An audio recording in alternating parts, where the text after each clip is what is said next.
All right, let's just jump right in. We've all felt it, right? That constant nagging pressure on marketing teams to move faster, react to everything instantly. But here's the thought. What if all that rushing around isn't actually an advantage?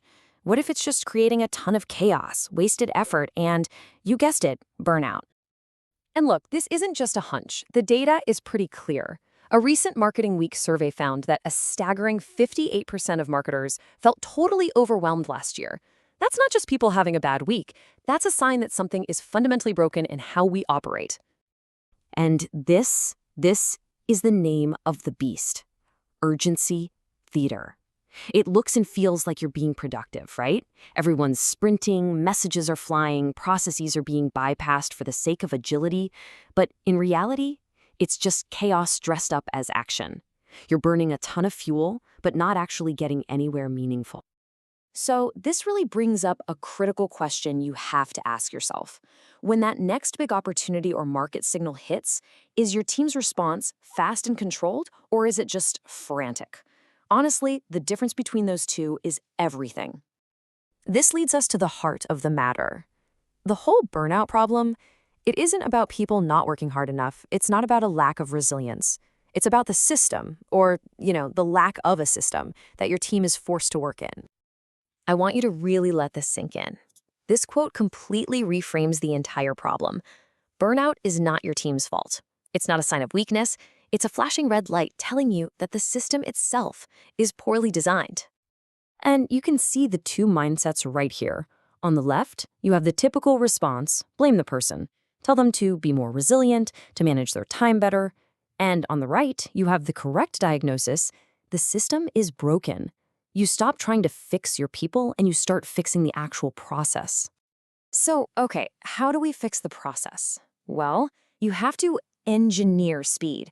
You design it into the system from the ground up. And that's where this framework, the 72-hour turnaround, comes in.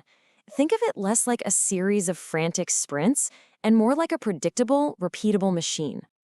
The whole thing is broken down into these really clear time-boxed phases. And pay attention to that first one, phase 0. That's the secret sauce. It's all the prep work you do before an opportunity even appears. From there, it's a disciplined march. Qualify the signal, assemble the campaign, activate it, and then measure. See? The speed comes from the discipline, not from chaos. And this right here, this is the core principle that makes it all possible. You're not trying to invent a branding masterpiece from scratch every single time. You're running an assembly line. You have a library of pre-built, pre-approved parts, and your job is to assemble them quickly and effectively. That's the game changer.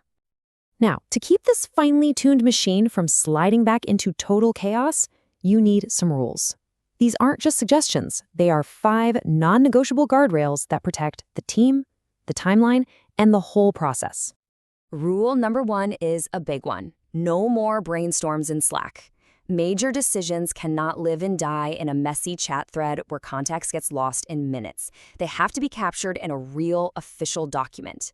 This gives you clarity, accountability, and a paper trail. All right, rule 2, and this might be the most important one. No executive drive-bys. Leadership input is absolutely crucial at the very beginning to greenlight the project, and at the very end to review the results. But in the middle, during execution, that's a protected zone. This single rule will save you from so much scope creep and chaos. Rule 3 is all about focus. No channel sprawl. You limit these rapid response campaigns to a maximum of 4 channels. Why? Because it forces discipline. It makes execution tighter, measurement clearer, and the whole campaign way more effective. And Rule 4 is the engine that drives the whole assembly line. The default, the go-to, the first move you always make is to reuse existing assets. Creating something brand new and bespoke from scratch, that should be the rare, well-justified exception, not the everyday norm.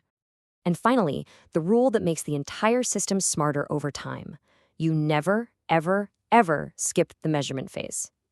If you launch something and don't measure its impact immediately, you've learned nothing. And if you learn nothing, you're just going to repeat the same frantic cycle all over again next time.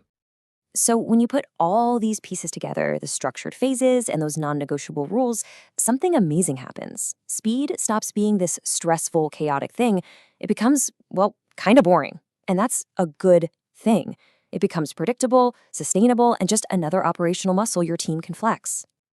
I mean, just look at the difference here. On the left, you have the old way, reacting to weak signals, building everything from scratch, measuring way too late, and just relying on pure heroics. And on the right, you have this system: clear signals, modular assembly, immediate learning, and a repeatable structure. It's night and day. And that's really the big takeaway here. The teams that actually win in the long run aren't the ones with the fastest typists or the people who can pull the most all-nighters. They're the ones who are the best system designers.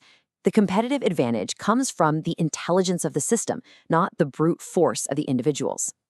So that leaves us with one last question to think about. Because the next market signal, it's coming. It's inevitable. And when it hits, will your team be forced to scramble in that familiar state of chaotic urgency, or will they be able to calmly and confidently execute a system they trust? The choice is really up to you.